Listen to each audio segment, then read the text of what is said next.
we're asking the question, can I retire at 55 with $1 million? Now let's look at our individual again to remember our characteristics. We have a 55-year-old individual. They are single. Social Security at 67, $2,800 a month, and we're trying to get to 67 because that's the full retirement age. Remember, if you take Social Security at 62, you're only going to get 70% of your full retirement benefit. If you take it at 67, you'll get 100% of your full retirement benefit. And if you take Social Security at 70, you'll get 124% of your full retirement benefit. Because this individual is single, we're trying to maximize our Social Security benefit, which is why we're trying to get to 67, not starting it earlier, okay? Our retirement expenses are $50,000 a year. That's just the national average. Our rate of return for the $1 million in the market is 6%. That means this $1 million is going to stay invested. It's going to stay invested in high quality ETFs, dividend stocks, mutual funds, whatever, and it's going to earn a geometric return of 6%. Now we know the market doesn't move in a straight line. It moves like a roller coaster, like a duck, duck, duck, duck, duck, brrr, duck, duck, duck, duck, duck, brrr. And sequence of return risk, which is the risk that the market will go down in the first few years of your retirement, that is a real risk. And it's something that needs to be calculated. But on the board, we're going to use a 6% rate of return. The market's averaged 8% since 1950, so let's go back 2% to be more conservative and go to 6%. Our inflation rate is 3%. That's the 108-year average measured by the Consumer Price Index, or CPI. So we've got $1 million. We're 55 years old. Can I retire? Well, let's use the $50,000 in retirement expenses first. So we're going to go from 55 to 67. And we need $4,166 per month off of our $1 million. That's $50,000 per year. Now what we've done is we've taken this and I've used my retirement calculation software, my financial EKG, to make sure this $4,166 is getting that 3% inflation bump on a monthly basis. So instead of looking at it on an annual basis, we're going to look at it exactly like the Consumer Price Index. We're going to look at it on a monthly basis. 6% is our rate of return in the market, and 3% is our inflation. So from 55 to 67, we're taking out $4,166 a month. At the end of those 12 years, we'll have $856,644 in retirement savings. So over the last 12 years, we've taken out, what is that? About $150,000 in retirement income. Now we've earned 6% a year and our investments are down about $150,000. Not down because of loss, just down because we pulled out retirement income. Now from here, our expenses have gone up because of inflation. They've increased to $6,190, and we're kicking on Social Security of $2,800. 6% is our rate of return, 3% is our inflation. Now, the one thing I did not calculate on here, and it's really hard to calculate this, is a Social Security COLA increase. Now, the average COLA increase right now is 1.8%. That's what it's been measured since 1974 when they started measuring COLA for Social Security. So I'm just not going to calculate that in. As that goes up with this individual, it's going to be great. It's going to be gravy. But again, we're just trying to get a base case. So at this point, at age 67, we've got $856,000 in retirement savings. We need retirement income of $6,190. So we subtract out Social Security. How long does this money last? Well, this is out at 87, which is pretty good. 87 years old. The average life expectancy for a male is 82. Average life expectancy for a female is 84. So 87 is actually pretty good in this scenario. And the rate of return that you would need on this money to make sure it lasted until 100 is only 7.13%. So you'd actually only have to earn 7.13% annually to make sure this $1 million lasts forever. Now, can you guarantee that you're going to make 7% every year for the rest of your life? No, which is why as a financial planner, we're going to look at a different scenario. So we've got $1 million. I want to get this just a few more years past 87. I'd like to get it into the mid-90s. I think that if you retire today at 55, healthcare is going to be totally different. So we need to push this number to the mid-90s because that's how long I think you're going to live. So when I go into the software and I say, okay, I want this to last till 95, 96 years old, what do we need to adjust? Well, we know we can adjust our rate of return. That's how much the money makes in the market. That's not always the best thing to do. We can take inflation and take it down. We're not going to do that. Or we can adjust expenses. Let's do that first. Let's adjust expenses. So when we do that, the expense number that we would need to make this $1 million last to the mid-90s is at 55. We're going to start with $3,800 in retirement expenses. We're going to use the same rates of return, 6%, and inflation is going to be at 3%. So let's go 55 to 67. At 67, we'd have $982,527. So as you can see, the difference here of, look at that, $130,000, or how about $120,000, because we lowered our expenses. What's that? 41 minus 38, about $300 per month. Now again, this $3,800 is getting inflation at 3% on a monthly basis, so it's an annualized inflation rate of 3% broken down on a monthly basis. So at 67, again, Social Security kicks on of $2,800. Our new expenses then would be $5,646 because they've grown from $3,800. 6% again is our rate of return. Inflation's at 3%. How long does this last? Boom, we're at 0 at 96. So 96, we've gone an extra 10 years basically from up here. Now, the rate of return that we would need to earn to make this $1 million last well past 100, it's really simple. It's only 6.32%. So now the rate of return from up here from 7.13 has come down to 6.32. So you see how you can really, when you're doing retirement planning, it's not an all or nothing. There's a lot of different variables that we can look at to adjust to give us the scenario that best fits our individualized needs. So we've got Robert. He's 55 years and 10 months. His current salary is $108,000, but we're going to retire him because he wants to retire by the end of the year. Now, his Social Security at 67 is $2,600 per month. So if you take Social Security at 67, which is Robert's full retirement age, he's going to get 100% of his Social Security benefit or of his retirement benefit. Now, if he waits till 70 to take his Social Security, he's going to get 124% of his full retirement benefit. If he decides to take Social Security early, which 62 would be the first eligible age that Robert could take Social Security, he would get 70% of his full retirement benefit. Now, he can claim Social Security anywhere between age 62 and 70. And we're going to look at that in this scenario because Robert might actually need to work a little bit longer, claim Social Security early, something. So we're going to get into all that during this. Now, we don't have any pension benefits. In assets, like we talked about, Robert has $1 million in his current 401k. So we're going to use the rule of 55 on his current 401k. He's got about $20,000 sitting in the bank. So that's his emergency fund that he has sitting in the bank currently. Now, Robert does own his home. It's $500,000 in value, and he has a mortgage on it. So we've got a mortgage on his current home, and we're going to talk about that in expenses here in just a second.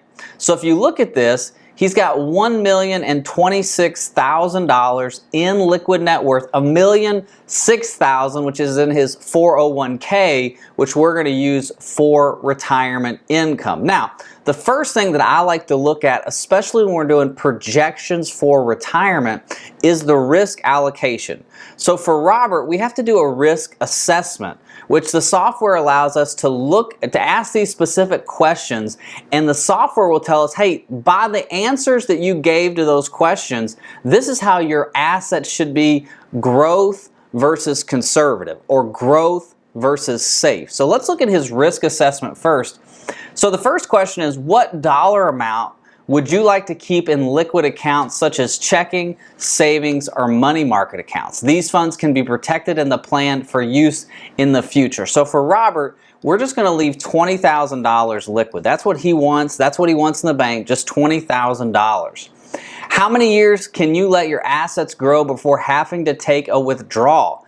0 to 2. He's going to have to start pulling out his retirement income right away because we're not to Social Security and he doesn't have a pension. What statement best describes how you feel about saving and risk?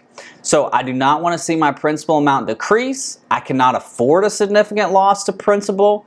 If my interest or rate of return stays ahead of inflation, I don't want exposure to risk.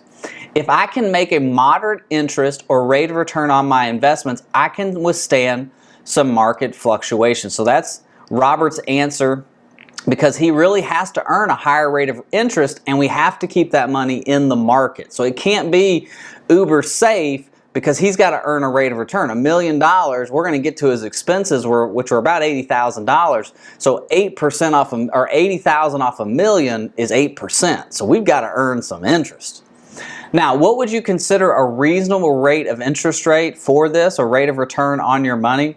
We're going to look at 4 to 6. That's a reasonable rate of return in retirement. Now listen, you might have years where you earn 7, 8, 9, 10, 11, 12, 13, 14, 15, 16, 17, 18, 19, 20%.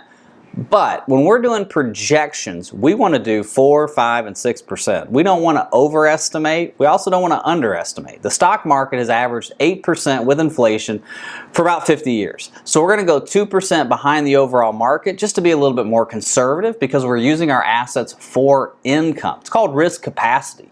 How much risk can your portfolio take if you're withdrawing income without having significant decreases in the amount of assets that you've got? So we're going to look at 4 to 6 for Robert. So we're going to hit save and close on this, and this gives us his risk classification. So based on his answers, we want about 80% of this in low risk investments, so $810,000. We want about $195,000 in growth. So this is going to be a balance, not necessarily 80-20 fixed income to equity. You can still be conservative and investing in equities. It's just giving us an outline saying, hey, based on Robert's answers, based on how he needs to pull income out of this portfolio, he needs to make sure $810,000 doesn't fluctuate one-on-one with the market. We don't want it equally correlated with the S&P 500. So we're going to go to portfolio weighted average, and we're going to give his investments a 6% rate of return. Now the money in the bank's getting a 0, but the money in the 401k is going to earn 6%, meaning the investments are in the market and we're going to project a 6% rate of return. Now his home is going to get a 1.5% increase, and any kind of extra cash flows, which would be extra money left over, and any RMD proceeds or required minimum distribution proceeds that are left over after expenses, are going to get a 6% rate of return as well. All right. So we've answered all of those questions. That's kind of the first part, the big foundation to all of this. Let's look at expenses, because this is where it gets kind of tricky for Robert.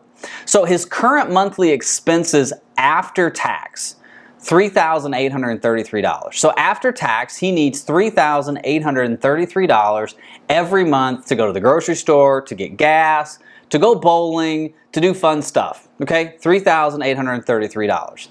So that's going to get an inflation rate of 3.24%. So we're going to put inflation of 3.24% on his food bill, on his grocery bill, on his gas bill, on anything else that he needs his money for.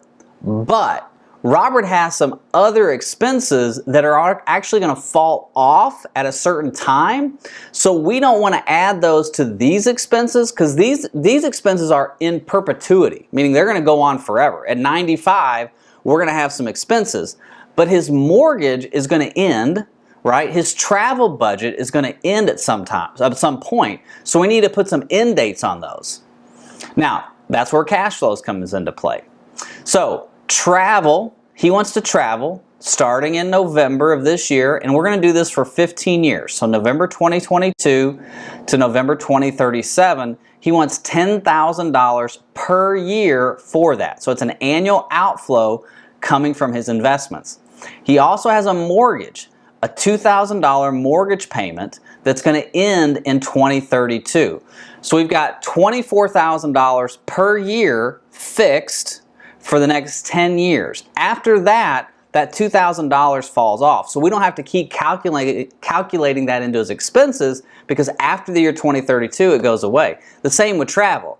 After the year 2037, he's assuming that he's going to slow down and he's not going to need that $10,000 anymore. It doesn't mean it can't be reevaluated, right? We're going to reevaluate this plan year over year over year.